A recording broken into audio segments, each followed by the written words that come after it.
Assalamualaikum warahmatullahi wabarakatuh. Perkenalkan, saya Vinka Vanessa Bila Juniko dari kelas akuntansi 20A dengan nomor NPM 20412020. Di video kali ini saya akan mereview sebuah film dengan judul Sekolah Rimba. Film ini dirilis pada tanggal 21 November tahun 2013. Film ini juga berdurasikan 90 menit. Film ini disutradarai oleh Riri Riza dan diproduseri oleh Mira Lesmana. Film ini juga diperankan oleh Prisia Nasution, Ruman Rosadi, Nadira Suryadi, dan juga Nyung Sang Bungo. Film ini merupakan film yang diadaptasi dari buku yang ditulis langsung oleh Butet Manurung, yang dimana merupakan pengalaman dia selama mengajar di masyarakat suku Anak Dalam. Film ini diangkat dan diadaptasi dari buku yang ditulis langsung oleh Butet Manurung selama ia menjadi pengajar di masyarakat hutan Anak Dalam. Film ini selama penayangannya mendapatkan beberapa penghargaan, salah satunya yaitu Piala Citra untuk penulis skenario cerita adaptasi terbaik. Langsung saja, film ini mengisahkan seorang Butet Manurung yang diperankan oleh Prisia Nasution selama menjadi pengajar bagi masyarakat suku Anak Dalam yang biasa disebut orang rimba di pedalaman hutan Bukit 12 Jambi. Film ini diawali dengan adegan di mana Butet Manurung mengendarai sepeda motornya membelah jalanan perkebunan dan kemudian melanjutkan perjalanannya dengan berjalan kaki. Di tengah-tengah perjalanannya, tiba-tiba Butet Manurung mendadak pingsan. Ketika ia telah siuman, ia berada di lingkungan orang rimba. Ketika Butet Manurung sedang asyik mengajar, tiba-tiba Nyung Sang Bungo yang merupakan anak rimba diam-diam memperhatikan Butet Manurung yang sedang mengajar baca dan tulis bersama anak-anak hulu sungai. Butet bersama dua orang muridnya melakukan perjalanan ke Makekal Hulu untuk mengajar anak-anak rimba. Tetapi mereka mendapat pertentangan oleh Tumenggung atau kepala desa di sana.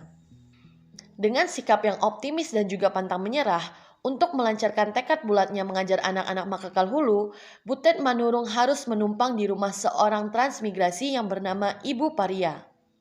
Dan tanpa disengaja, di sanalah tempat pertemuan kembali Butet Manurung dengan Nyung Sang Bungo. Adegan yang cukup intens di dalam film ini adalah ketika Butet Manurung ingin memperluas teritori mengajarnya, lagi-lagi ia mendapat pertentangan dari seseorang yang bernama Kang Bahar. Dengan demikian, Butet Manurung harus diam-diam mengajar anak-anak rimba di sungai Makekal Hilir. Tetapi, lagi-lagi ia mendapat perlakuan yang tidak menyenangkan dari penduduk desa yang ada di sana, karena kepercayaan mereka dan adat mereka yang mempercayai bahwa alat tulis serta pekerjaan Butet Manurung tersebut dapat membawa malapetaka bagi mereka dan juga desa mereka.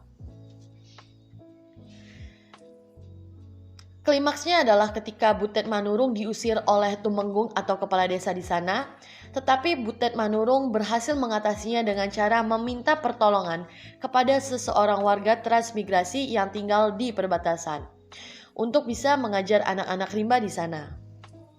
Ketika Butet Manurung tengah mengajar, tiba-tiba terdengar suara dari luar yang memanggil-manggil Nyung Sang Bungo untuk kembali ke daerahnya, yaitu Makekal Hulu. Dikarenakan Tumenggung atau kepala desa di sana telah meninggal dunia. Dan penduduk desa di sana mempercayai bahwa penyebab kematian Tumenggung adalah akibat perbuatan Butet Manurung. Akhir cerita, Butet Manurung dipertemukan kembali dengan Nyung Sang Bungo beserta kelompoknya. Adegan mengharukan ditayangkan ketika Butet Manurung bersama teman pengajarnya menyaksikan secara langsung Nyung Sang Bungo menjadi juru bicara bagi kelompoknya. Ketika berhadapan dengan orang luar yang meminta izin untuk mengeksploitasi hutan di mana tempat mereka tinggal. Bungo yang pada saat itu telah bisa membaca dan menulis membuat orang-orang yang hendak mengeksploitasi terheran-heran karena Bungo bisa mengerti dan memahami apa yang ada di dalam isi perjanjian tersebut. Di sana, Bungo menolak dan juga menentang segala poin yang menurutnya tidak sesuai dengan aturan adat yang berlaku di desanya. Kekurangan dari film ini adalah kurangnya pencahayaan ketika malam hari yang membuat adegan ketika malam hari terasa cukup gelap yang membuat beberapa penonton merasa terganggu. Namun di sini saya mencoba mengerti tim produksi ingin membuat film ini serealistis mungkin sebagaimana mestinya di dalam hutan. Kelebihan dari film ini adalah pengambilan gambar dan juga sinematografinya yang sangat memukau dan memanjakan mata, serta musik latar yang sangat tepat dan juga sesuai dengan adegan yang telah terjadi dan sedang terjadi, membuat kami para penonton ikut terbawa suasana yang ada. Dari film ini saya dapat memetik pelajaran mengenai rasa tanggung jawab dan juga perjuangan dari apa yang telah dilalui oleh Butet Manurung dalam usahanya memberikan pendidikan hingga ke pedalaman Indonesia. Sekian yang bisa saya sampaikan, saya ucapkan terima kasih dan wassalamualaikum warahmatullahi wabarakatuh.